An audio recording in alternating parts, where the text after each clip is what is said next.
ang kuwit ng balat sa akin. Dahil ay ipagsapalaran sa mga at talagang pinagulan. Kaya nag-magic ng saga.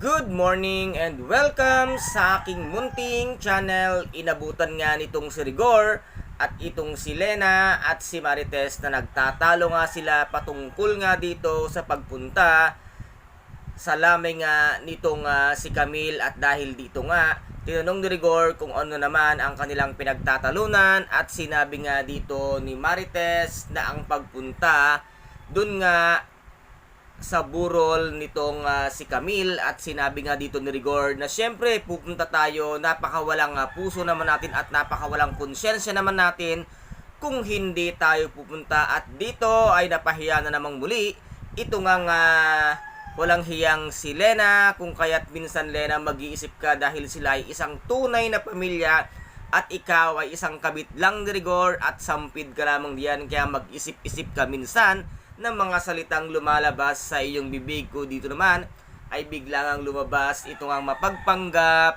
na si David na tinakpan pa ang kanyang kamay para nga hindi makita ang nangyari nga at totoong nangyari sa ginawa niya kay Camille, na siya naman talaga mismo ang naging dahilan kung bakit nga nakitil ang buhay ngayon nitong si Camille. Totoo na kaya na itong si Camille ay nawala na or nakitil na ang buhay nito nga si Camille ni David, or ito kaya ay itinago ng kanyang magulang upang maghiganti at bumalik para nga itama ang lahat ng pagkakamali at kasinungalingan nga nitong si David. At dito naman ay papasok na sana ng kanyang trabaho itong ngang si Rigor, ngunit meron ngang sinabi itong si Lena at nasabi nga niya na kung maaari daw ay tanggapin niya na ang proteksyon na ibinibigay sa kanya ng kanilang pinakamataas sa mga pulis. At dito nga ay medyo nag-alsa boses nga at nagalit itong si Rigor dahil nga siya ay isang tuwid na pulis. At dito nga sinabi nga niya dito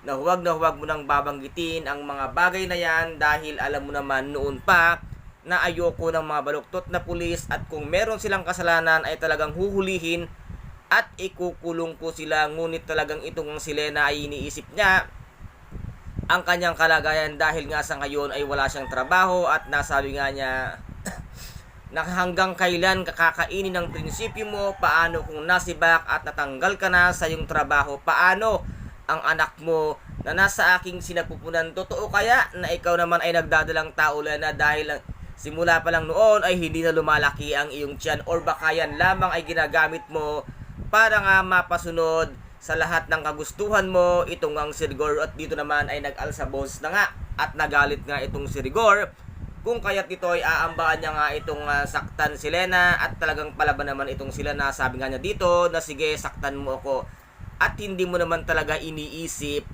ang magiging anak mo. At dito nga dinuro nito nga si Rigor si Lena at sinabi nga niya dito na ito na ang huling babanggitin mo ang mga bagay na yan dahil ayaw na ayaw ko yan. Kaya dito naman ay naiwan na namang napahiya ito ngang si Lena na mukhang pera at sampid lamang sa pamilya ng mga di magibak.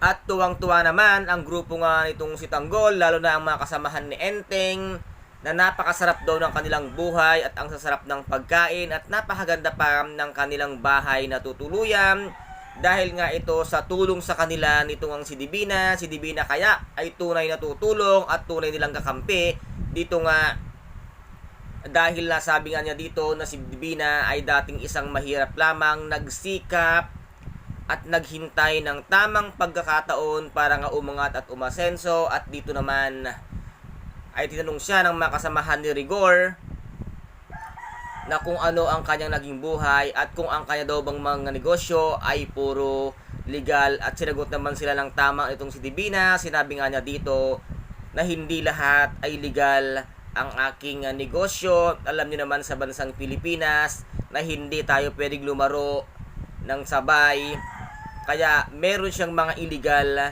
na mga negosyo. Ito nga ang kanilang aalamin ngayon kung ano ang mga illegal na negosyo nga itong si Divina. Kaya't guys, ito po ang ating pakaabangan dito nga sa tinaguriang pambansang teleserye FPJ, ang Batang Quiapo. At kung nagustuhan po ninyo ang aking videos for today, Paki-subscribe na lamang po ng aking channel, paki-like and share para maging update kayo sa lahat ng gagawin kong videos. Maraming salamat po. Ingat, God bless and bye. At abangan po natin ang muling pagyaman nitong si Tanggol na mabumuli ng mababago ang kanyang buhay ng dahil kay Divina. Maraming salamat guys. Ingat, God bless and bye.